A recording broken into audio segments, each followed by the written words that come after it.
Boy! That voice always made him shiver. It was not only for the reason that it was a shout. That certainly did its job as well, but there was more to it. He was certain that even a whisper would make him almost shit himself. About the sound itself, and about the word, boy, pronounced almost with disdain, there was something gruesome, almost murderous. Boy! This time, a little louder. He dragged himself up with a painful grunt. His knees were sore from kneeling several hours and picking, by hand, all the bugs from his father's plants. There was no point in hiding it. It was a totally unproductive activity and was assigned to him by his father only out of true spite. And he understood it well. He wasn't a boy after all, but a teenager, almost an adult. And seeing him grow must have been almost physically painful for a father that wishes to stay in control. He did not make him shout for the third time. He knew how it would end. Approaching his father, he took a look at his muscles and then at his face. It was the same mechanism that worked in an abused dog's head that, firstly, notices the club he is being beaten with, and then the face of his oppressor. His father's muscles were massive, and not only for an elf. Elves had trouble with gaining physical strength, it was all true, but his father somehow managed to become bigger than any Midlander. And his face, it was rough. There were no scars on it, but to the others, the look of his face seemed much more threatening than any thugs lurking around. And to his own son, of course, his figure was even more frightening. "Wash yourself and wait in the house." That's all that he said. He never spoke a lot, and never in his son's young life had he witnessed him repeating himself. The boy obeyed his father's will without a single word. As frugal with words as his father was, his next of kin was expected to be the same. "Work hard and let the ground drink your sweat," he told him one day after a serious beating for something that boy did not remember right now. It did not matter that much. He was being beaten on a regular basis anyway, to harden his spirit. "Life is hard. Bleed hard for it." This might have been one of the longest conversations they ever had. Then the last blow struck, a blow that left the little one unconscious that day. And similar scenes took place after that too. He came back to the house and knew very well what he needed to do. His father invited friends quite frequently to their house.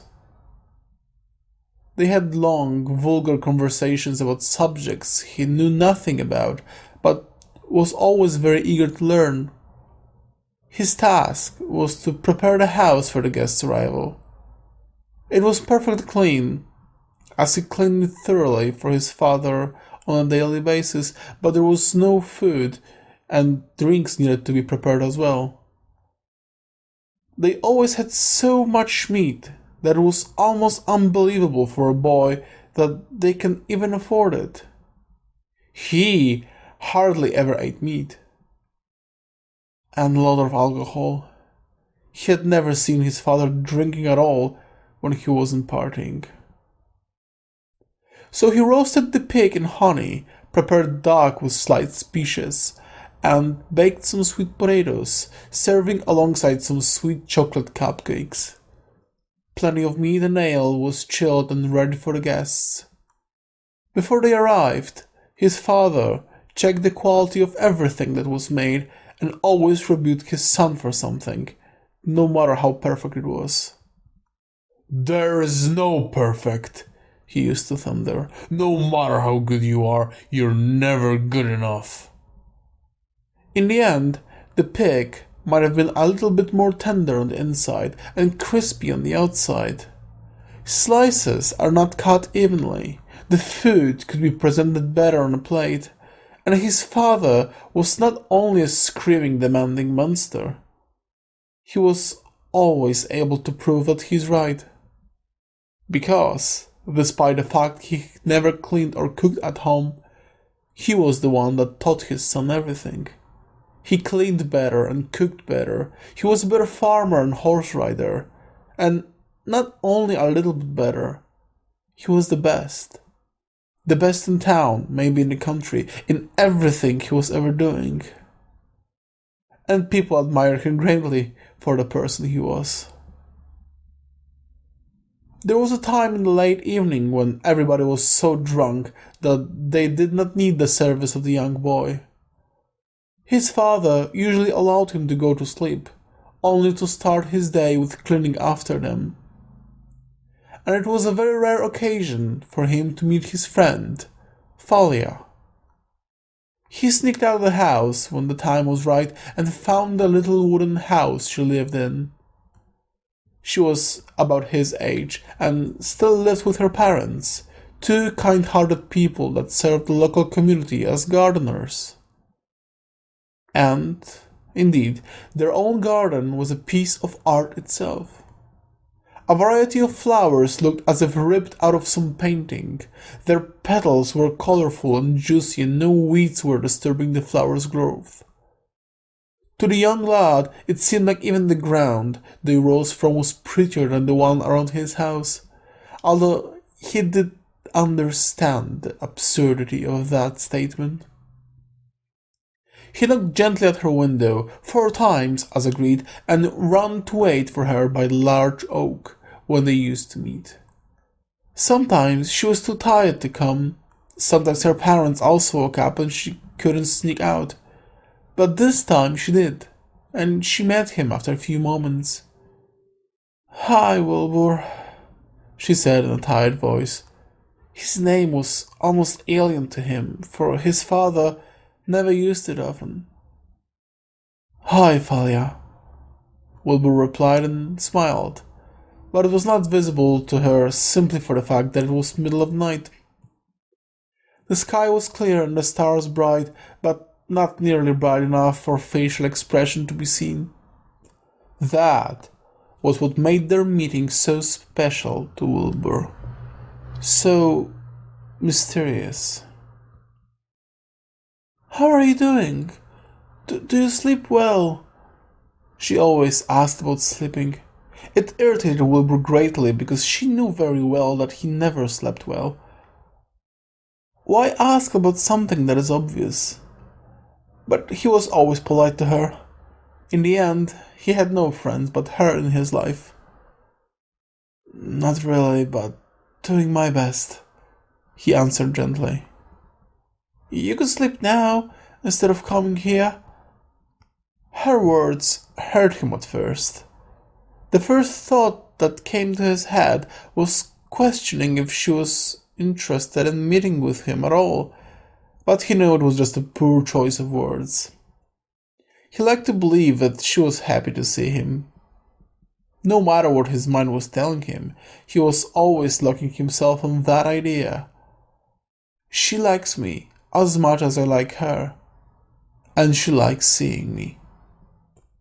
Sometimes he needed to try and convince himself really hard about it, but he always managed to succeed, eventually. His life was hard enough without the realization that she might be seeing him only out of pity. Or boredom. Yeah. He hated himself for not managing to put anything even close to being romantic, which he deeply intended to. He wasn't very good with other people in the end. His life itself wasn't very romantic either, so he had a very brief idea of how it should be done and never dared to try it on his own. How was your day? A bit tiring, she answered a little bit more vigorously. We went to the city with my pa. There is a stranger. Did you hear about him? Of course, he had no way to know. All his life was focused on work with his father, and there was not a glimpse of entertainment, unless at the cost of sleep, of which he didn't get much of anyway. But he said nothing, and she continued. He came with some exotic birds, big and small, they're all so fluffy. She giggled, and it made him smile. Her company was so relaxing to him that he had to fight really hard not to fall asleep. She would never understand that, and it would insult her greatly if he did. One of them came to me and nibbled at my glove. She said that, and Wilbur saw her hand getting closer to him, as she was about to say something like, Look! But she took it away, realizing that he wouldn't be able to notice the details anyway. Is he selling them? Wilbur asked, a little bit intrigued. I don't think so, she replied after a moment of thinking. I did not see anyone buying, at least. So, what is he doing in town anyway? He has to be selling something, right? Wilbur sounded puzzled. Oh, he's not a merchant, Thalia replied. I think he's a wizard. That made Wilbur shrivel. A wizard, he gasped in his mind. A wizard in my city. The city was in fact just large enough to be called a town, and no mages ever passed through it. Wilbur had heard about magic and was deeply fascinated by it, but never had seen a true wizard with his own eyes. Despite how impossible this concept was, he said to himself, I need to see him. Oh, I think he's leaving tomorrow, Thalia said. He's leaving. Wilbur felt slapped with her words. Yeah, I'm pretty sure that I heard him speaking with that inn lady about renting a room for last night. He's supposed to leave after breakfast. Wilbur lost interest in the conversation. He never felt as strongly as he did that night that all his life was slipping away while he worked in the field. Among all the things the world had to offer, magic was the most desirable one. Magic was in the blood of elves, or, at least, that's what people said, but it was different for Wilbur and his father. As far as he was concerned, he did not know any magic. What he knew, instead, was physical strength. His father worked insanely hard for his muscles to grow, way harder than any other man he saw in his life. He worked equally hard to grow his crops and turn them into profit, and after all those days of inhuman work, he still had strength to throw expensive parties to buy some friends and make allies. We are outsiders, his father used to remind him. We need to work as hard as we can just to be able to live. And he was right. The region they lived in was far away from their homeland. So far away that people living even in a nearby village might have never seen an elf themselves. Dark blue skin, pointy ears, and slender bodies.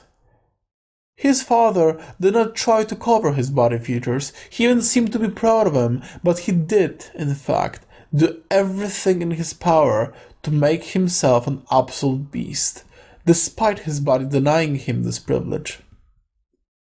In the end, elves brought magic to this world. For them, learning was just as easy as building muscles for commoners. Wilbur never knew why they moved here when he was little, just as he didn't know about his mother and why his father does not know magic at all. It did seem to him that his dad was born in the wrong skin. The way he spoke, thought, even walked. But Wilbur, his soul craved for magic, desired it like a drug, while he had no admiration for physical strength. Thalia started to talk about her friends going to see horses one day. Wilbur did not listen to her, though. It struck him that he might have never liked her, really. Maybe he was the one meeting with her out of boredom in the end. Anyway, his mind was occupied with the wizard that just right now was sleeping only a few miles away from him. The wizard was about to leave before he would have a chance to see him. He simply couldn't make his peace with that idea. "I'm sorry, Thalia." He got up, interrupting her in the middle of her story. "I'm tired. I've got to go." "Whatever." She sighed and got up too, going back to her house without a word of goodbye. All that Wilbur said was true. He was tired. In fact, he was exhausted. And he did have to go, but sleep was not his plan at all. Upon coming back, his father was already asleep and all the guests were gone. There was a terrible mess and plenty of work for Wilbur. He knew that if he was going to see the wizard in the morning, if he were to disappear even for a brief period of time, he would be severely punished. But he wanted to make it easier for himself, so he started cleaning. Very carefully, slowly, and quietly. He moved like a mouse, very swiftly and precisely, creeping over to dirty plates and picking it up slowly, then running to wash them up. It still took him way more time to tidy up than if he wouldn't have to remain quiet, but it wasn't as bad as he thought it might be. Upon finishing, he realized that it was done already. Suddenly, he felt a very strange feeling. One that he had in the back of his mind for a long time, but right now, it decided to show itself to him fully and haunt him with its persuasive power. He wanted to run. Just like that. Pack only essential things and run away and never look back. He would find a way to his country, to be back among his people, and spend his whole life learning about magic and sorceries, never having to suffer a single day of physical work. Well, at least that's how he imagined it to be. He gave it some thought, but dropped it rather quickly. He strangled this idea with reason. Even if I would do such a thing, he thought to himself, I need to have a better plan than this.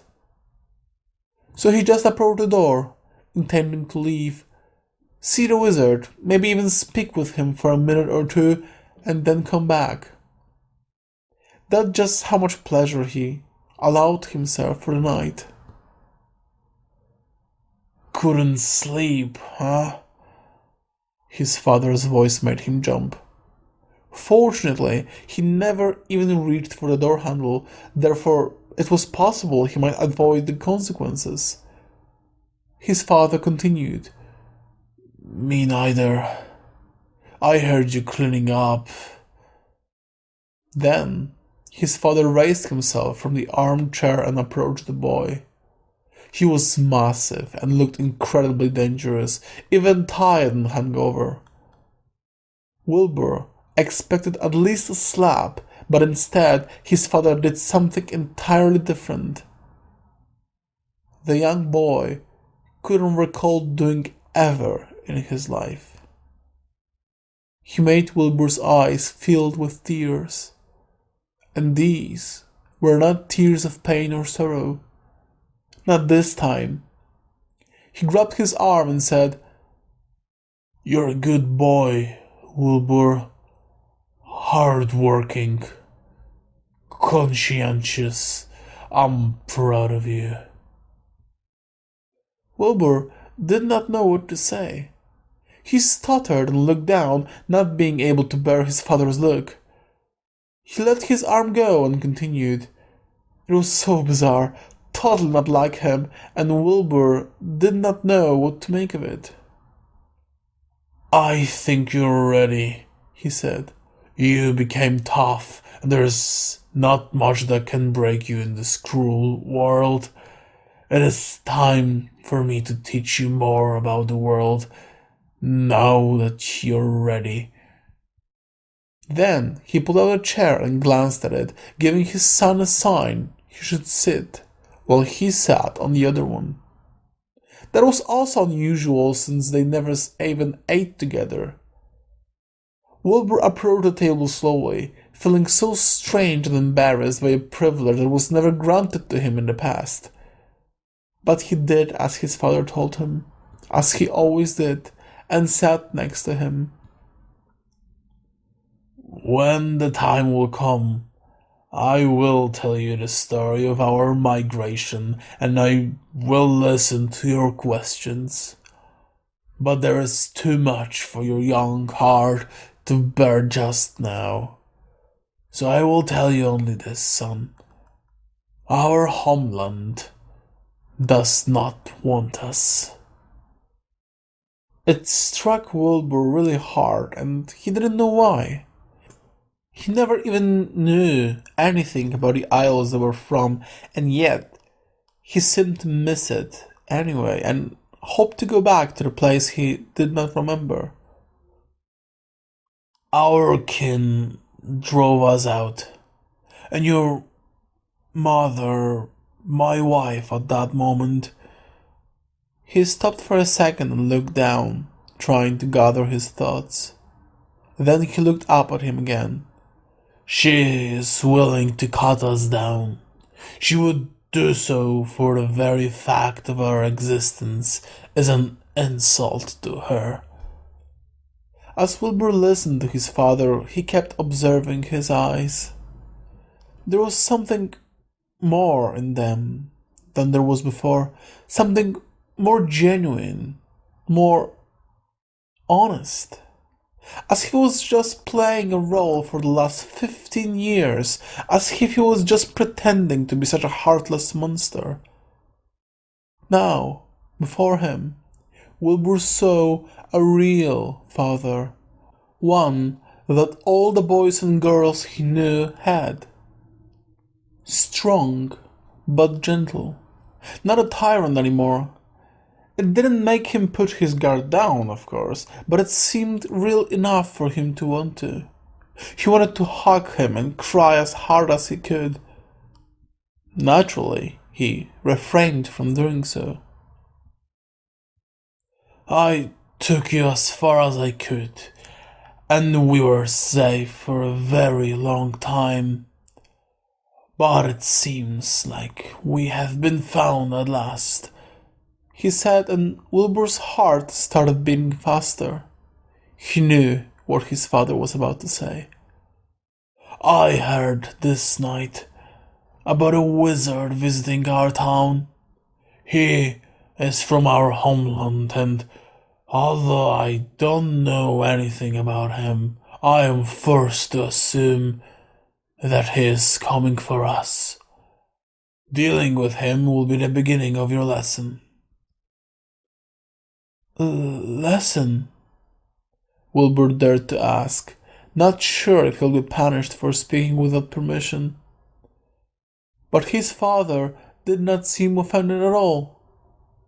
He treated him like an adult now. "Yes, a lesson about who we truly are, who we're destined to be." That day, they did not care about the field at all. Instead, they had a breakfast that was constructed from yesterday's leftovers and headed to the city. Father took his horse and Wilbur rode the other one. They had 2 horses, and the other one never was told that it belonged to Wilbur. It didn't even have a name of its own. But Wilbur learned how to ride on it, and he always assumed that it might be his in the future, yet never dared to say it out loud. As they rode through the fields, Wilbur realized that they were trying to avoid the city, going around it. He felt good. Like, really good. He wondered if the feeling was this happiness that everybody talked so much about. As clueless as he might have been about naming it, he knew one thing for sure. He loved it. And it was the wind in his hair, and the sun smiling from above, and birds singing, and the panting of the horse. All those things he knew, or at least he thought he knew. That day, he realized how much his feelings interacted with the world.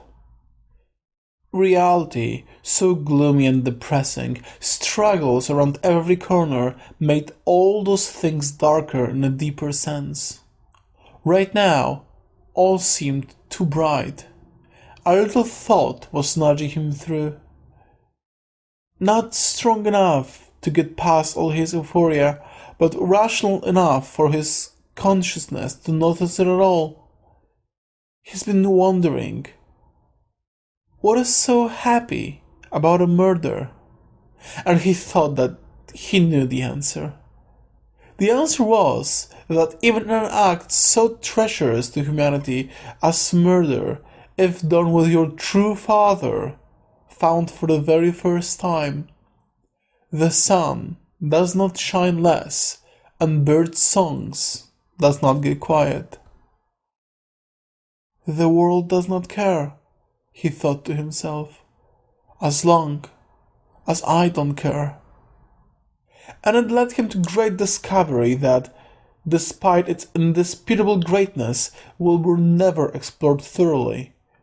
The discovery that he is the center of the universe. They were in the woods on the other side of the city when they stopped. They reached his father's friends. Some of them he drunk with last night, but there were more. About 20 men, all on horses and equipped with weapons of all sorts. Weapons! The dreadful thought came to Wilbur and made him stressful for the first time that day. We came unarmed. But his father didn't seem to be bothered. He dismounted and approached his buddies. They greeted him, but remained very serious. Is he going to pass this way? His father asked one of the big guys, one with a long white beard and a scythe in his hand. As sure as tomorrow's dawn, he replied. Word will spread that he will find you heading north, and he will. Old man grinned with what remained from his teeth.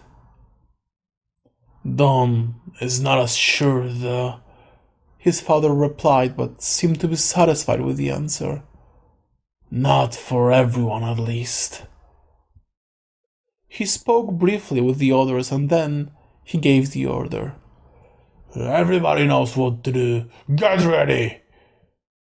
And they all went on their own ways to take their assigned positions. It seemed like it was going to be an ambush. Wilbur, his father said, you will have the most important mission of them all. He felt his stress level rising even more rapidly, but he remained serious. What is that you require, father? He said in an official, cold tone. He leaned over to his ear and whispered, I want you to hide and watch. Wilbur felt a little uneasy. Hiding was a coward's way. His father used to tell him. Was he supposed to hide because he was still not manly enough? If this was supposed to be the test, what skills were being tested? But Wilbur knew that he had to obey his father as he always did. So he did hide, finding himself a nice spot on a small hill covered in brushwoods. From there, he could see the road pretty well.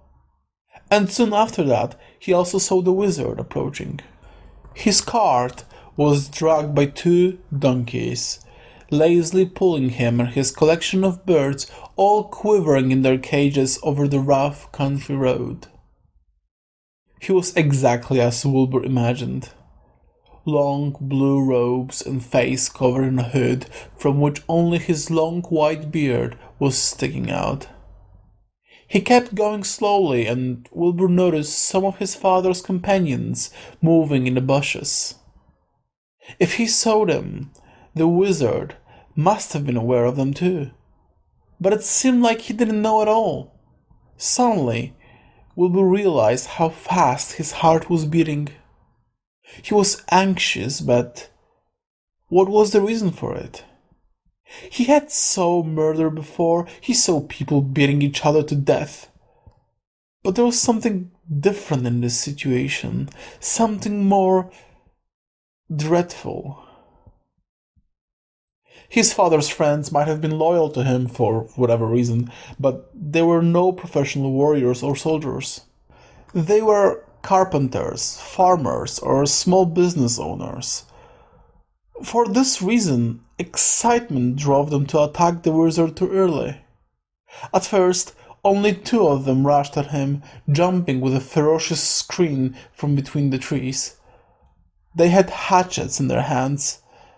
It was only a moment, and more of them emerged too. There were approximately 10 of them. Since the first two rushed on the wizard too early, the few remaining ones had a small distance to run before they were able to reach their target. The wizard finally stopped, and the donkeys stepped nervously in place, scared by the screams they did not expect. But they did not run. They fought their own fear and stood still, disciplined better than most of horses were. Yet the wizard sat still, with his head tilted towards his feet, as if he was taking a nap. It was when the two men equipped with hatchets got really close to him that he lazily grabbed the stick lying just next to him. Wilbur couldn't believe his own eyes. The wizard swung his stick in the air as if trying to write something with it. It took him only a second to perform the rather lazy gesture. A gesture that set the two men on fire instantly. Their scream became even more dreadful than before. They spread their hands and ran without aim like flies around horse tail. Wilbur was far away, but he could smell the burnt meat way too well. He covered his mouth and nose, but, in fact, was tempted to cover his eyes and ears too. He was astonished at how long they burned before they eventually collapsed. 5 others were pretty close to the wizard, but upon seeing their other friends' lives now ended, they hesitated and most likely felt like running. But it was too late for them. The wizard raised both hands, still handling his long stick in one of them, and waved them strangely in the air. Bright blue creepers embraced his cane that he pointed at the oncoming invaders. Blue powder, like an avalanche, covered all of them in its cold embrace. They froze, instantly, but not thoroughly. For a few seconds they tried to move, struggling with raising their legs from the ground, having only enough time and muscle strength to chill finally, with their faces filled with despair. There were others that seemed to be far away enough to be able to run away. They did try, indeed, but never succeeded. With another of the wizard's gestures, brown-green vines that appeared out of nowhere tied them firmly and squeezed them so strong that they did not even scream. At first, their eyes melted away like lumps of butter on a hot pan, then blood came out of their ears and nose. Finally, their insides escaped through their mouth and anus, and they collapsed. All this happened so quickly that if Wilbur would blink, he would miss a big part of the show. but he did not blink. The boy froze without a word and almost without a breath, too. And then his stress level reached a point Wilbur never suspected it possible to be reached by anything but his father's abuse.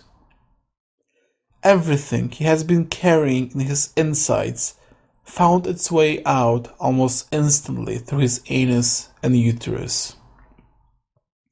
It happened so because the wizard suddenly looked at him. As his look was fixed on his shoes all this time, the very first movement of his head turned it exactly towards Wilbur. He was looking up with his glowing green eyes straight into Wilbur's face.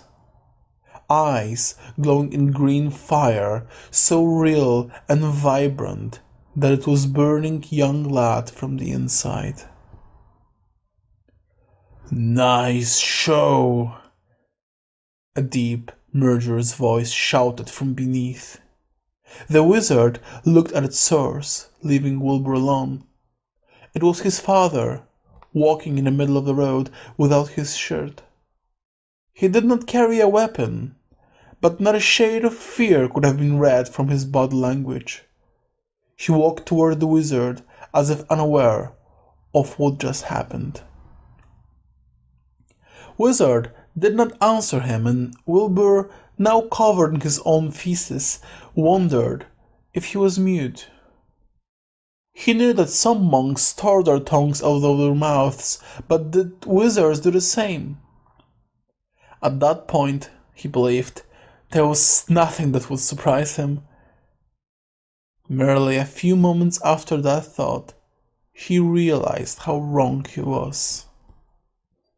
His father, fearless, giant and sinewy, stood before the wizard with his back straight, breathing steadily. The wizard didn't seem to be in a hurry to get rid of him, as he had eliminated his friends, doing so almost effortlessly. He watched him very carefully instead, as if with a certain dose of cautiousness. Cautiousness that happened to be totally justifiable. As the mage finally raised his staff, ready to cast a spell, Wilbur saw his father spreading his massive arms with a shout that was stronger than anything his young ears ever witnessed. It was a beast-like, inhuman shout that would shatter the northern peak itself with its strength. With this vengeful sound, the body of his father suddenly grew. He became twice his size in a blink of an eye. His blue skin turned red and covered with dense black hair that was more like fur. In some incredible, totally absurd way, he had not 2 but 6 arms, all monstrously big and ordained with claws, long like swords. The wizard created a few fire orbs that instantly flew towards Wilbur's father, or rather the beast that had been his father. They flew faster than arrows, but did not manage to hit him. The beast was swift and dodged them quickly. Then the ground beneath its paws opened suddenly, and lava burst out of it like from a geyser, but without a chance of reaching its target, for he jumped so high that it wouldn't be a problem for him to reach the roofs of the tallest buildings. The wizard was not given a chance to cast another spell. Wilbur didn't know how the old mage ended up on the ground. He must have blinked then. The beast tore the body apart, that did not try to resist its might. The monster fed on the flesh of its defenseless opponent, and the boy watched it all, paralyzed with fear. The wheels of the Mage's cart moved slowly on the pebbles, and the two donkeys marched before it. Birds made their noises, just as before, not seeming to care about recent events a single bit. Wilbur sat speechless next to his father, that was in his previous form this time. Normal form, the boy thought. The whole world spun and his mind was so far away that he did not even register the stench of his pants. They rode like that for a while. His father spoke when they crossed the border of their province. "There is so much more, Wilbur." The young eyes of his son were lost between the trees, watching the grass and dancing leaves. His thoughts were formulating irrational patterns, not leading anywhere in particular. They also seemed to spin like the physical realm around him. He didn't know what he felt and what was happening to him. He could barely comprehend what just happened and had no clue where they were going, but something was telling him that they might not see home again. Suddenly, a strong, nauseating feeling arose in his stomach, and he vomited loudly, sticking his head out of the cart. "Finally!" exclaimed his father. "That took you a while. How are you feeling?"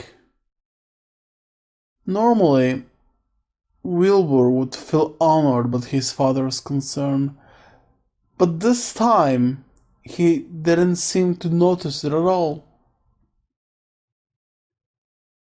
Their journey was about to be longer than Wilbur had been expecting while leaving his house this morning. It lasted days, although he wasn't capable of saying how many of them passed precisely. He woke up from his dreamlike state at some point, and then, the next day, they arrived. "You see this building on a mountain top?" his father asked, with his finger pointing out one of the mountains. "Yes," Wilbur replied quietly. "This is where we're heading, Wilbur." He looked at his son and smiled. "This is where you will be safe." Safe? Yes, that is a monastery of monks that spend their life discovering the mysteries of flesh magic. The young lad never had heard of said flesh magic, but the very moment he heard his father uttering those words, it made perfect sense to him. "Will I learn it?" he said very quietly, not sure if his father would hear him. "Yes, Wilbur, you will. That is your destiny." "Is this why this wizard was after us?" he uttered slowly, frowning. "In a way." His father looked away. "You see, this kind of magic is very controversial. It is not legal in our country, just like necromancy." "Don't worry," his father interrupted. "Those two schools are nothing alike. Come on, we might make it before sunset." "Did my mother—" Wilbur said in haste, before his mind could stop him with rationality. He saw his dad turning to him with anger. Was she a flesh mage too?" Wilbur endured his father's look for a few very long seconds. It felt like ages to him, but he did not look away, although he suspected that he might pee himself again. "No," the single word dropped out of his father's mouth as he rode away. Wilbur followed, wondering.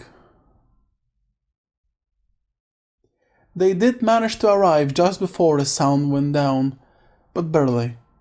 The air was cold and the wind strong, howling strangely.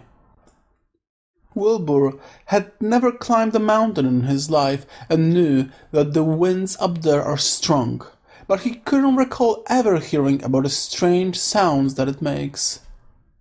He pondered if it was natural, but in the end, whether it was or not, it was just a new experience for him. Maybe it was the mountain that yelped so viciously, or maybe some beasts living nearby. He did not know, and he cared very little for it. He was exhausted and famished, starving in fact. The only thing they ate for all those days spent on the road was a weird bread that Wizard had in his stash. There was not much of it, and it tasted funny, but it kept them going. He suspected that they might feed on those birds he had in the cages, but his father forbade it. Instead, just before they started climbing the mountain and were about to abandon the wizard's cart, he freed them all, never explaining why. The monastery of monks that were adepts at mysterious flesh magic brought a great disappointment to Wilbur. It was just a massive house with way too few windows, old and almost ruined by merciless time. It looked like it had been built by the monks themselves, very clumsily and devoid of any artistic touch. Wilbur wasn't highly educated in arts. He had a very scarce knowledge about all humanities, in fact, but he appreciated decent painting or sculpture. Despite how much he found himself hating it, he was sensitive to it. But there was no art in there, either outside or inside. At the front door, the monks seemed to recognize his father. They greeted each other very officially, and with all pleasant expressions that Wilbur knew. And as it all seemed so nice to him, he didn't feel that there was a touch of anything that might be considered nice at all. It looked as if their words were said mechanically, and they weren't very happy to see them. Yet they did invite them inside and fed them with soup, even allowing them to stay for the night, which didn't surprise Wilbur that much, hence his father promised him that this place would keep him safe. In the morning they spoke with the leader of the flesh monks, dressed in black, as all of them were. The conversation was surprisingly brief, and did not clarify the whole crazy situation to Wilbur at all. "You will not leave us, sir," monk leader said in a way as if Sir was the official title or even name of his father, and not merely a salutation. Wilbur looked at his father instantly, not realizing that he was about to leave at all. "I have no other choice," his father responded harshly. "They are after us, and I will need to drag their attention away from here. It is in your interest too. Do you want to have the whole mage's skirt on your head?" "I'd wish to," Monk replied, what surprised his father deeply. "There is a great danger for us to deal with." After saying that, he got up and took his leave. Apparently, it was obvious in their etiquette that such move meant something like, "Follow me," because that's exactly what his father did. Wilbur followed them, of course. He wouldn't know what to do or say to all those ever-grumpy monks he would have to stay with. They went outside on the other side of the monastery. Fur coats were given to all of them, and they walked. They walked forever, at least that's what Wilbur felt. Definitely longer than he would expect them to, considering the spontaneous nature of their leave in the first place. But they arrived at last, and what they saw finally satisfied Wilbur's hunger for awe, despite the fact that it couldn't be called artistic at all. It was a tower. The tower was so tall that its peak was barely noticeable from the ground. They went inside and climbed the never-ending stairs to the very top. When they arrived, Wilbur gasped upon seeing the distant scenery. Unfortunately, it was not due to his astonishment at this beauty of nature. Quite the opposite, in fact. Before them, they saw darkness. A darkness so deep and dense that they could see nothing beneath it. It covered a large piece of land, forming an almost perfect circle. "Necromancers," his father said with spite. "In possession of power so devastating that none of us ever witnessed anything similar to it." "That's why you don't want me to leave," the big, sinewy dark elf fondly understood. "You're afraid that it would move towards you." "We know it will," Monk corrected him. "They gather supplies, if you know what I mean." Wilbur's father seemed to know, but to him it wasn't obvious at all. He did not dare to ask about the details, of course. "The darkness has not consumed them yet," Dark Elf muttered, and at first Wilbur didn't get that too, but then he saw it. There was a small patch of light in the dense darkness, glowing dimly, but persistently. It looked like a castle, but he couldn't be sure from that distance. "They will fall soon enough," the leader of monks replied, and turned around to descend the stairs. But his father was not done yet.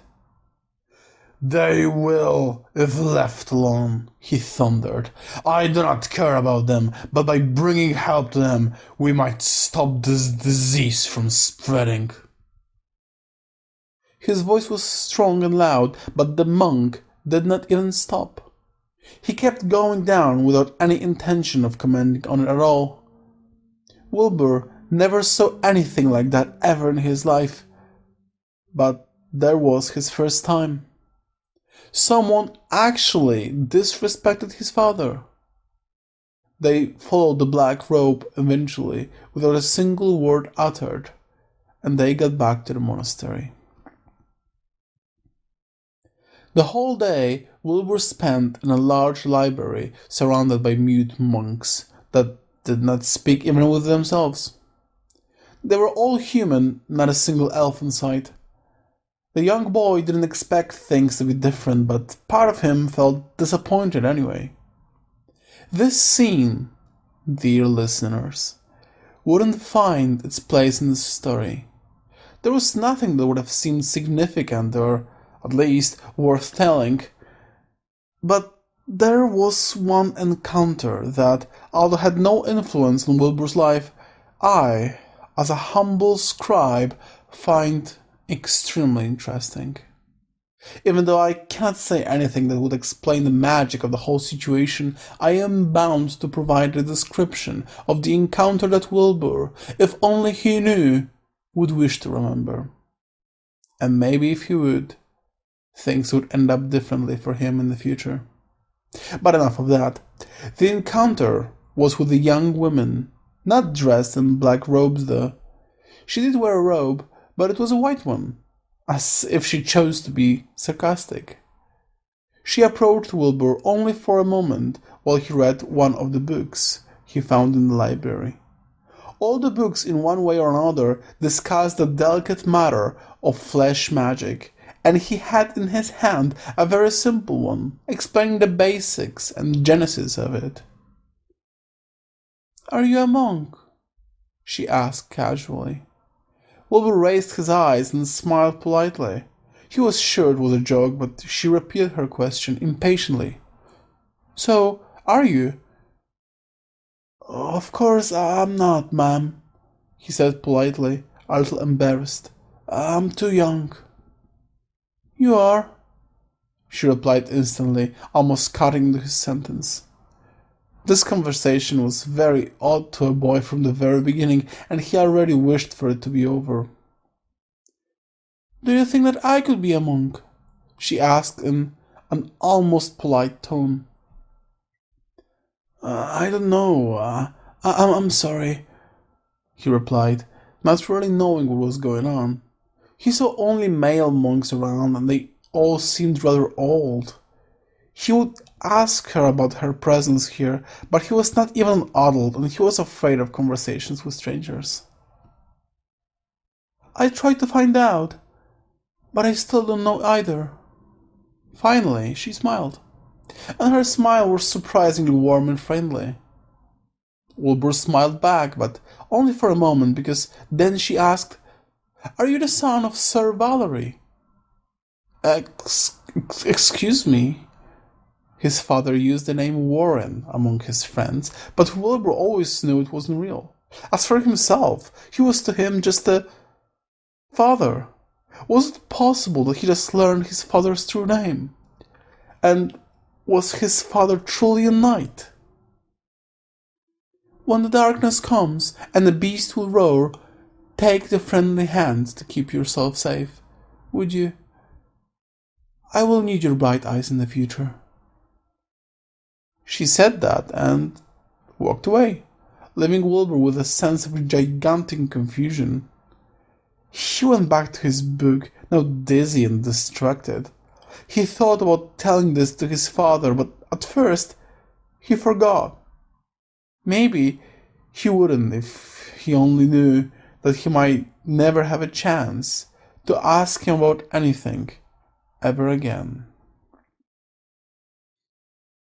As he spent all his time in the library, his father did his best to convince the head of the monastery to let Wilbur stay with them and learn, and himself to be able to walk away to chase the darkness and danger in the monastery, and, therefore, be free to go and deal with the mages chasing him and his son.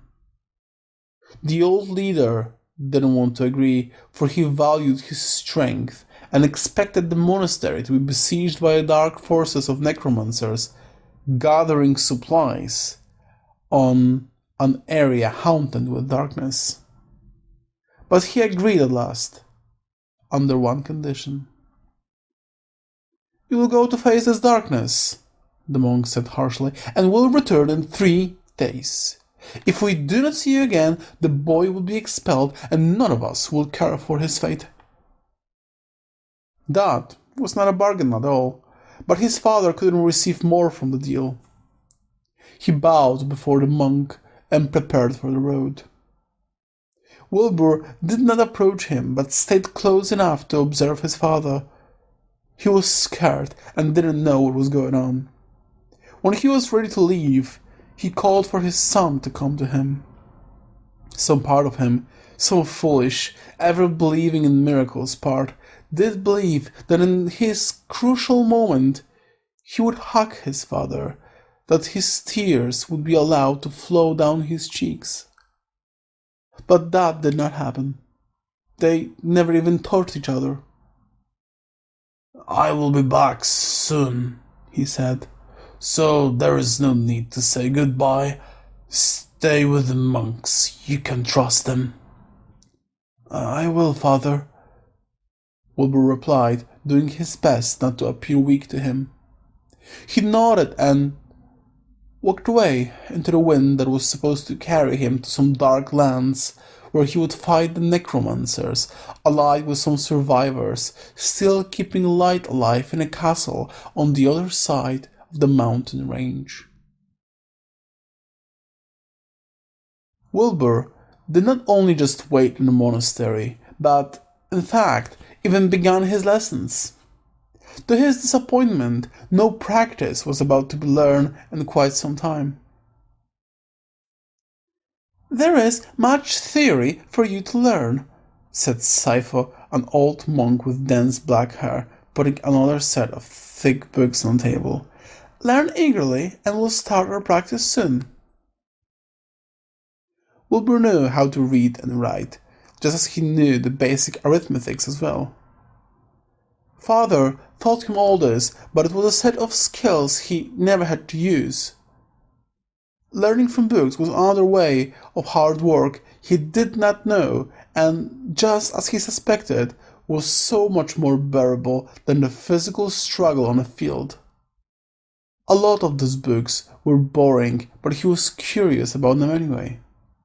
In the end, learning magic was his oldest dream, and he never suspected he would ever achieve it.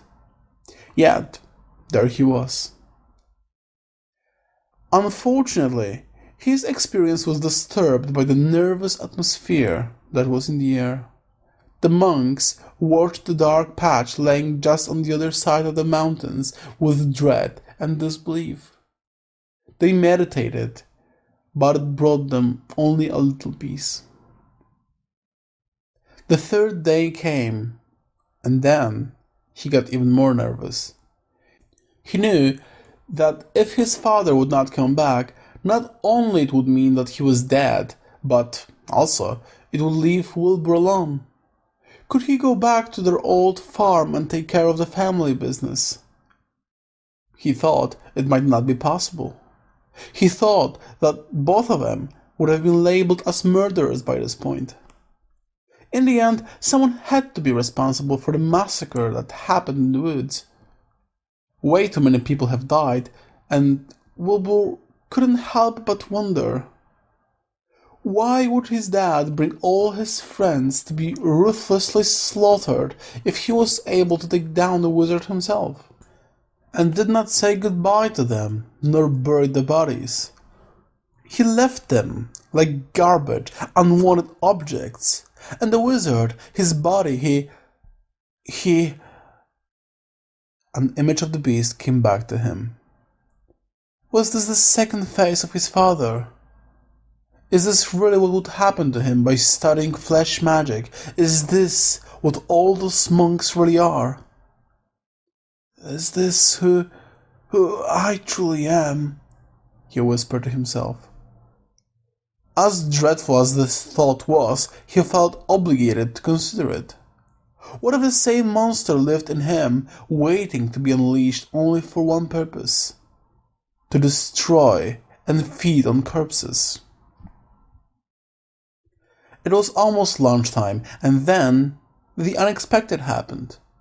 Personally, I tend to think that unexpected and surprise are the two most often used words in fantasy stories, like this one. But at the same time, are a sign of ourselves being completely oblivious to reality. Because, in the end, what can be considered as expected and unsurprising? While, on a daily basis, I look for my phone and keys only to find them in the most ridiculous places. Going to work, I pass cars I didn't expect to see and see people I've never seen in my life and might never see again. In reality, the surprise should take place only when things do go, indeed, just as expected. But it is considered rather rude to bring the listener back to reality, isn't it? In the end, both I and you met in here to get away with it. So let's jump back right in. The unexpected was the news. The news that the darkness did go away. That it was a sunny, lovely day and the dark patch was gone. Wilbur did not see it with his own eyes, of course, but everybody was filled with joy, so he was as well. Or at least tried to be. He might have not loved his father very much, but even if it might sound rather odd, he did not hate him just as well. He worried if he survived and if he was going to see him ever again. And if so, father planned to leave him anyway. For how long would that be? Was it supposed to be forever? He was very scarce with words, so he could not know. Wilbur found out more about it after supper. After supper, the monks were on their way for evening meditation. Wilbur was not required, or rather not invited, since meditation was advised to him by his teacher to be practiced right away. So he went to his bed that was placed in a large bedroom he shared with 10 other monks. He felt enormously tired, craving for sleep for reasons unclear to him. All the beds were identical and equally small and uncomfortable. But Wilbur didn't mind that, since his nights used to be way worse than that in terms of comfort. He was just drifting off to sleep when he felt a hand cover his mouth gently. He opened his eyes and saw his teacher, Saipho, staring into his face attentively. He took away his hand and placed his index finger on his own lips. Wilbur knew how to stay quiet, but hesitated for a second, wondering if he should trust the old monk. But he decided to follow his father's words and go with him. He might have, as well, recalled the words of the young lady that spoke to him back at the library, but he already did not remember that even very well. But she happened to be right. The beast did roar, and darkness came. As they were passing through empty corridors, Wilbur realized that it had to be much later than he thought. From his perspective, it was supposed to be evening, and certainly not late enough to be this dark and this quiet. No monks were chanting, and he did not hear anyone walking around. They were heading to the back entrance, while he finally did spot monks. They were lying on the floor, unconscious, as if in a deep sleep. He stopped for a second, trying to understand, but Saipho's hand pulled him strongly, and he followed him. Wilbur was certain that they are going to the back entrance, but, in fact, they proceeded to a little cupboard located just by the door. Saipho, with an impatient gesture, ordered Wilbur to get inside, and he obeyed. They both went in, and the monk slid a false wall aside, and they fit in a secret space between the cupboard and the cold concrete wall of the monastery. Upon sliding the wall back in its place, they sat in total silence. Or, at least, Wilbur was silent. The monk did chant some prayers so quietly that not even Wilbur could make out the words he was saying. After some time, Wilbur wanted to surrender to the urge to sleep, but the monk kept him awake by strongly shaking him whenever he sensed him drifting off. Wilbur had never had to fight with tiredness so greatly in his life, but strangely, losing himself to the sound of monk's prayer made the thing a little easier. They sat there for hours, and it seemed like it was going to be dawn pretty soon. But before that would happen, Wilbur had to endure the most horrifying audio experience he ever had. First, it was quiet, gentle, murmuring and rustling. Little feet ran around, something was screeching. It felt so surreal, he couldn't determine what made those sounds and how. Then he heard people walking out of the monastery. It was the sound of human feet, without a doubt, but it was different. As if those feet were dragging themselves on the ground, placing their legs so awkwardly, as if the manner of walking was alien to them. And at that moment came cold. A horrible, piercing cold that was eating his little body from the inside. At that moment he realized that the monk's body was exceptionally warm, so intuitively he got closer to him. Embracing him, not looking for closeness, but for the warmth he generated. And then it happened. There were other feet. These entered the monastery and walked around as if searching. They are searching for us, he thought. They are going to find us. They walked around and opened doors, chests of drawers, cupboards. They moved the furniture. He heard them opening the cupboard they were in 4 times, and every single time he thought that this was how it was going to end. But the cupboard door always closed, and they remained undetected. It lasted for some time, and then he heard a voice. The strong, ragged voice that represented might and confidence, and now sounded empty. Not empty of power, but empty of will. As if the sound was generated artificially, as if lips were moving by someone else. "Nobody there," the voice said. 2 words only, the only words that were spoken last night. And he knew that voice. He knew who said those words. It was his father. That was his father's voice, changed by some dark force that managed to bend him to their will. Then the sound of feet faded away.